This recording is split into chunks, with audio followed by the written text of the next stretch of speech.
Olá, seja muito bem-vindo ao Conteúdos Inteligentes. Eu me chamo Johnny Batista, podcast que nos leva a uma viagem ao infinito eterno em busca de compreender os mistérios da Bíblia Sagrada. Venha comigo. Hoje, em nosso 9º episódio, abordaremos o tema O Plano de Salvação para a Humanidade no Tempo do Fim. O plano de salvação para a humanidade no tempo do fim. Gênesis capítulo 3, versículo 15.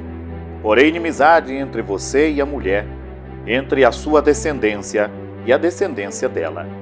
Ele ferirá sua cabeça e você lhe ferirá o calcanhar. O chamado não é para ser visto pela vista dos olhos, e sim ser medido pela consciência. Evangelista Johnny Batista. Adão e Eva e seus descendentes. O próprio Deus foi quem proferiu a primeira profecia a respeito do Messias, o Senhor Jesus, e da redenção do homem de seus pecados. Neste estudo bíblico, veremos o plano de salvação para a humanidade no tempo do fim. Adão e Eva e seus descendentes enfrentaram a separação eterna de seu Criador e seguiu seu próprio caminho. A primeira indicação do plano de Deus de salvar o povo do pecado, enviando o Salvador, aparece em Gênesis capítulo 3, versículo 15. Porém, inimizade entre vocês e a mulher, entre a sua descendência e o descendente dela. Este ferirá a sua cabeça e você lhe ferirá o calcanhar. Quando Deus fala à serpente. A escolha de Abraão no plano de salvação. Das nações que se dissiparam depois da Torre de Babel, em Gênesis capítulo 11, versículo 1 ao 9, Deus escolhe uma família, a de Abraão, Isaque e Jacó, cujo nome passa a ser Israel, por cujo intermédio o seu plano de salvação viria a se realizar. Nunca foi o desejo de Deus ficar separado daqueles que Ele próprio criou. A revelação do plano de salvação.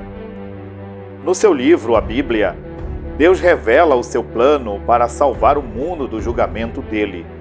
Um dos primeiros a ver e saber desse plano foi Abraão. Gênesis capítulo 15, versículo 5. Levando-o para fora da tenda, disse-lhe: olhe para o céu e conte as estrelas, se é que pode contá-las.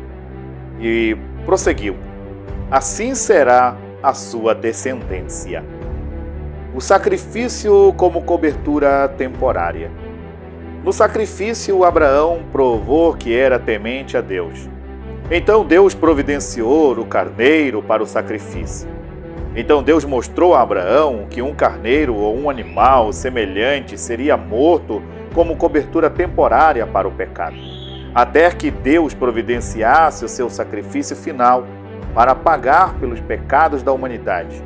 Uma vez que o pecado separa o homem de Deus, o sacrifício iria restaurar sua comunhão.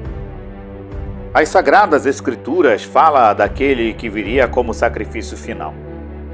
As Sagradas Escrituras falam daquele que viria como sacrifício final pelos pecados do mundo. Tal como o carneiro tomou o lugar do filho de Abraão, esse que chegaria a tomar o lugar de toda a humanidade para que viesse ser perdoada. Alguma pessoa refere a sua pessoa como o Messias, aquele que viria a reconciliar o mundo com Deus de uma vez por toda. Os profetas anunciaram o Messias. Os profetas anunciaram muitas coisas em detalhes acerca do Messias, centenas de anos antes dele aparecer. O profeta Isaías anunciou que seu nascimento seria milagroso. Isaías capítulo 7, versículo 14. Por isso, o Senhor mesmo lhe dará um sinal. A virgem ficará grávida e dará à luz um filho, e o chamará Emanuel. Emanuel significa Deus conosco. O profeta Miqueias anunciou que o Messias nasceria em Belém. Miqueias capítulo 5, versículo 2. Mas tu, Belém Efrata, embora sejas pequena entre os clãs de Judá, de ti virá para mim aquele que será o governante sobre Israel. Suas origens estão no passado distante, em tempos antigos. Enquanto o profeta Zacarias anunciou a sua entrada em Jerusalém montado em um jumentinho ou um burro. Zacarias capítulo 9, versículo 9. Alegre-se muito, cidade de Sião. Exulte, Jerusalém. Eis que o seu rei vem a você, justo e vitorioso, humilde, montado no jumento, um jumentinho, cria de jumenta. E a traição por Judas Iscariotes, um de seus seguidores, cerca de 1000 anos antes do nascimento de Jesus Cristo, o salmista Davi escreveu. Salmo 41 e o verso 9. Até o meu amigo íntimo, em quem eu confiava, que comia do meu pão, levantou contra mim o calcanhar. Zacarias capítulo 11, versículo 12. Isaías profetizou o que o Messias iria fazer. O ungido do Senhor iria pregar as boas novas aos pobres. Isaías capítulo 61 e o versículo 1 a 3. O Espírito do soberano Senhor está sobre mim, porque o Senhor ungiu-me para levar as boas notícias aos pobres. Enviou-me para cuidar dos que estão com o coração quebrantado, anunciar verdades aos cativos e libertação das trevas aos prisioneiros, para proclamar o ano da bondade do Senhor e o dia da vingança do nosso Deus, para consolar todos os que andam tristes e dar a todos os que choram em Sião uma bela coroa em vez de cinzas, o óleo da alegria em vez de pranto, um manto de louvor em vez de espírito deprimido.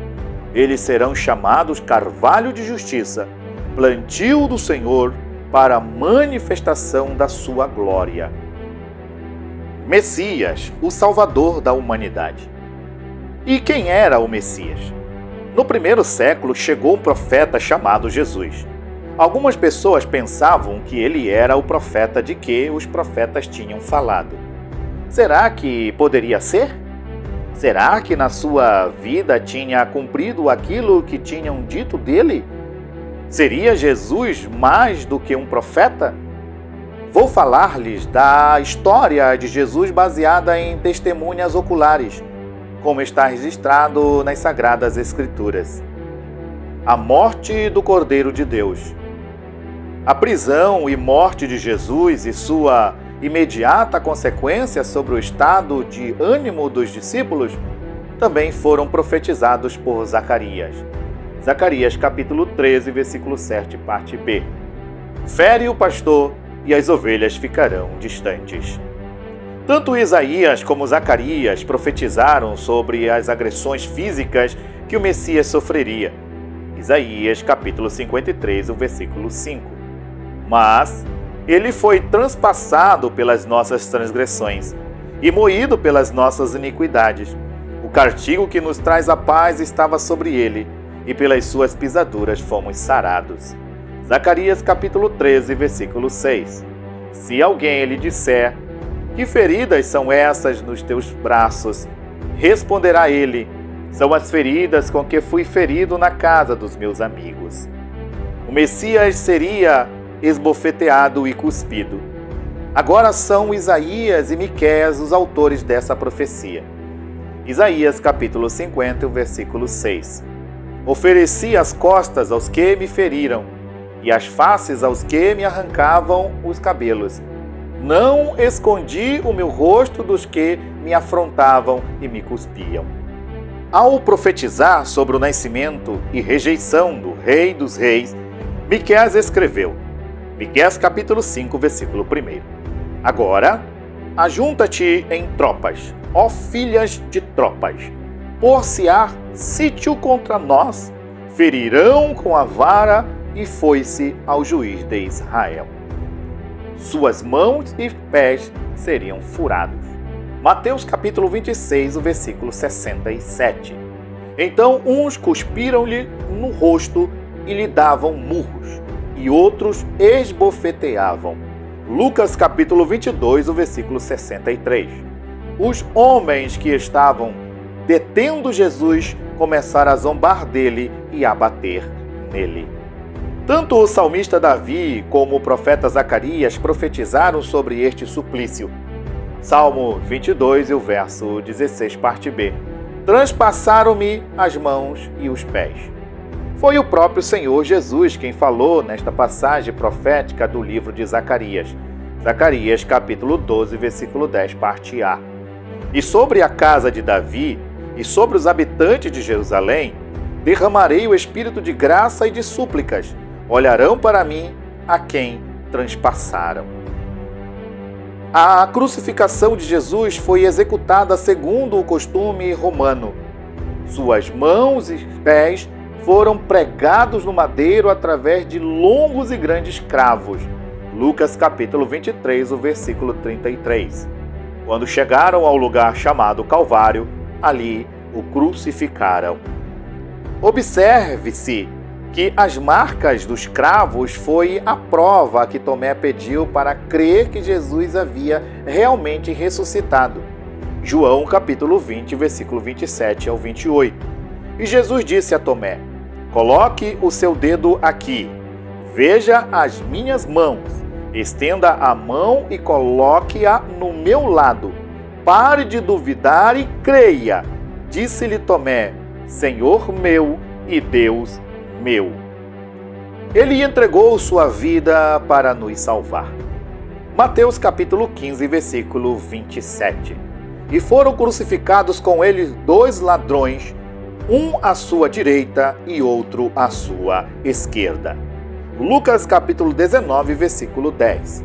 Porque o Filho do Homem veio para procurar e salvar o que estava perdido. Ezequiel capítulo 18, versículo 4.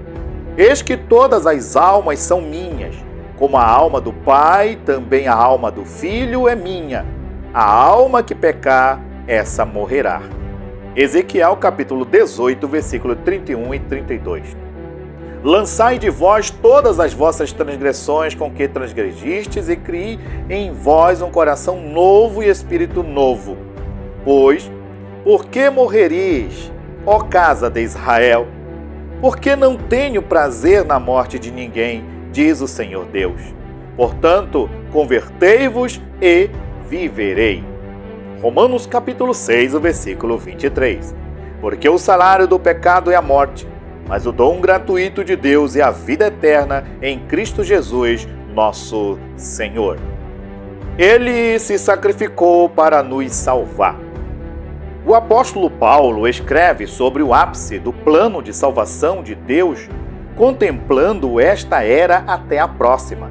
Efésios capítulo 1, versículo 7 ao 10. Em quem temos a igreja desta época, a redenção pelo seu sangue, de Cristo, a redenção dos nossos delitos, segundo as riquezas da sua graça, que ele fez abundar para conosco em toda sabedoria e prudência, fazendo-nos conhecer os mistérios da sua vontade, segundo o seu beneplácito, que nele propôs para a dispensação da plenitude dos tempos, de fazer convergir em Cristo no período do milênio e do julgamento do grande trono branco. Todas as coisas, tanto as que estão no céu como as que estão na terra.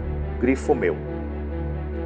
Para toda a humanidade, através dos tempos, é também para você hoje. Parece simples, mas muitas pessoas ainda acreditam que existem outros caminhos que levam a Deus, ou outras formas de alcançar a salvação. Este engano tem mantido as pessoas longe da verdade de Jesus Cristo. João capítulo 14, versículo 6. Respondeu Jesus: Eu sou o caminho, a verdade e a vida. Ninguém vem ao Pai a não ser por mim. Romanos capítulo 10, versículo 9 e 10. Se você confessar com a sua boca que Jesus é o Senhor e crer em seu coração que Deus o ressuscitou dentre os mortos, será salvo. Pois com o coração se crer para a justiça e com a boca se confessa para a salvação. A resposta do ser humano: receber a Cristo como Senhor. A Bíblia diz que, quando nós aceitamos a Cristo, quando nós recebemos Ele como nosso Senhor, o Espírito Santo passa a habitar dentro de nós. Primeira carta de Paulo aos Coríntios, capítulo 6, o versículo 19. Acaso não sabe que o corpo de vocês é santuário do Espírito Santo que habita em vocês, que lhes foi dado por Deus e que vocês não são de si mesmos? E é através do Espírito Santo que nós seremos convencidos do pecado, da justiça e do juízo de Deus. João capítulo 16, o versículo 8. Quando ele vier, convencerá o mundo do pecado, da justiça e do juízo. Receba a Jesus Cristo como Salvador e Senhor de sua alma. Romanos capítulo 10, versículo 9 a 10. Se com a tua boca confessares ao Senhor Jesus e o teu coração creres que Deus o ressuscitou dos mortos, serás salvo. Pois com o coração se crê para a justiça e com a boca se faz confissão para a salvação. Jesus nos aceitou mesmo apesar de nossos pecados e nos perdoou. Ele morreu de braços abertos para mostrar que deseja nos receber em seu coração. Então também precisamos aceitar a Jesus como Senhor e Salvador de nossas vidas. O remédio de Deus, o perdão oferecido na cruz. A humanidade que se distanciou do Senhor, mas através do sacrifício de Jesus somos reconciliados com Deus, bastando somente aceitá-lo em nossos corações. Saiba que Deus sempre tem um plano para salvar você, porque Ele te ama muito. Você tem sentido o amor de Deus por sua vida? Jesus te ama ao ponto de entregar sua vida por você. E o que você tem para entregar a Ele? Sua vida. Na morte de Jesus Cristo em nosso favor. A salvação está em Jesus Cristo e naquilo que Ele fez por mim e por você. Atos capítulo 4, versículo 12. Não há salvação em nenhum outro, pois debaixo do céu não há nenhum outro nome dado aos homens pelo qual devamos ser salvos. Na morte de Jesus Cristo em nosso favor. Este é o plano de salvação de Deus para que o ser humano habite com Ele na eternidade e não seja condenado com Satanás. Pelo próprio esforço? Não, mas pela graça, pelo favor imerecido de Deus sobre a vida dele. Tito capítulo 2, versículo 11. Porque a graça de Deus se manifestou salvadora a todos os homens. Vida eterna somente em Jesus Cristo. Se você entendeu o que Jesus Cristo fez e aceitar verdadeiramente a partir deste instante, deste exato momento, você já pode dizer com certeza para onde você vai se você morrer hoje. 1 João capítulo 5, versículo 11. E este é o testemunho. Deus nos deu a vida eterna e essa vida está em seu Filho. O que Deus tem para nós? O que Deus tem para nós, a Bíblia diz em 1ª carta de Paulo aos Coríntios, capítulo 2, versículo 9. Olho nenhum viu, mente nenhuma imaginou o que Deus preparou para aqueles que o amam. João capítulo 14, versículo 21. E nós demonstramos nosso amor a Deus obedecendo às palavras de Cristo. O plano da salvação foi planejado e arquitetado por Deus, muito antes da criação, para a nossa eterna salvação nos tempos do fim. Jesus Cristo é o único caminho. O maravilhoso é que, como Jesus Cristo não tinha nenhum pecado, a morte não tinha condições de reter Jesus Cristo. Atos capítulo 2, versículo 24. Mas Deus o ressuscitou dos mortos, rompendo os laços da morte, porque era impossível que a morte o retivesse. Uma vez que pagou o preço pelo ser humano, ele ressuscitou dentre os mortos. E é por isso, através de Cristo, e só através de Cristo, nós temos acesso a Deus. João capítulo 1, versículo 12 ao 13. Contudo, aos que o receberam, aos que creram em seu nome, deu-lhes o direito de se tornarem filhos de Deus, os quais não nasceram por descendência natural, nem pela vontade da carne, nem pela vontade de algum homem, mas nasceram de Deus. O resgate do ser humano partiu de Deus. Romanos capítulo 5, versículo 8. Mas Deus demonstra seu amor por nós. Cristo morreu em nosso favor quando ainda éramos pecadores. Do amor de Deus pelo homem. Jesus diz, João capítulo 14, versículo 6. Eu sou o caminho, a verdade e a vida. Ninguém vem ao Pai a não ser por mim. Jesus Cristo é o único mediador entre Deus e os homens. Primeira carta de Paulo a Timóteo, capítulo 2, versículo 5. Porque há um só Deus e um só mediador entre Deus e os homens, Jesus Cristo, homem. O plano de salvação é a maior história de amor que já existiu. Somente através de Jesus Cristo podemos romper esta barreira de separação entre nós e Deus, transpondo o abismo do pecado. Jesus veio para nos levar até Deus e somente através dele podemos alcançar salvação. Você reconhece que Jesus morreu por sua vida? Jesus morreu por amor a você. João capítulo 1, versículo 12. Mas a todos quantos receberam, deu-lhes o poder de serem feitos filhos de Deus, aos que creem no seu nome. Concluo, o sangue de Cristo derramado na cruz. Por natureza, os homens estão afastados de Deus. Não é uma distância física, mas é moral, é de culpa. E nada nos pode reconciliar com Deus, a não ser receber o favor da própria justiça divina, conquistada por Cristo em sua morte na cruz e garantida pela sua poderosa ressurreição.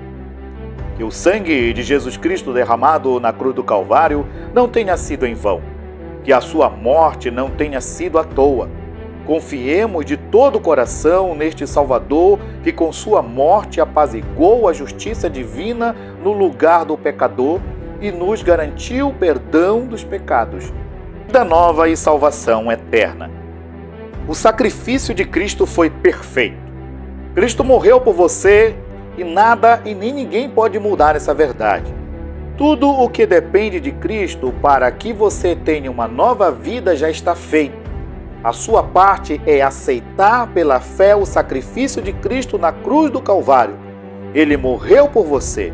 O plano de Deus de salvação para a humanidade no tempo do fim está cumprido.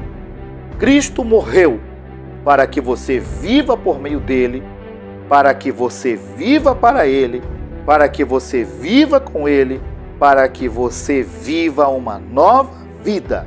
Aceite a Jesus como Salvador, para que você faça parte do plano de salvação vindo de Deus, o seu único e suficiente Filho. Porque Deus amou o mundo de tal maneira e deu o seu único Filho, o unigênito, para que todo aquele que nele crê não pereça, mas tenha a vida eterna. Que Jesus Cristo vos abençoe. Fique com Deus e até o próximo episódio. Tchau, tchau.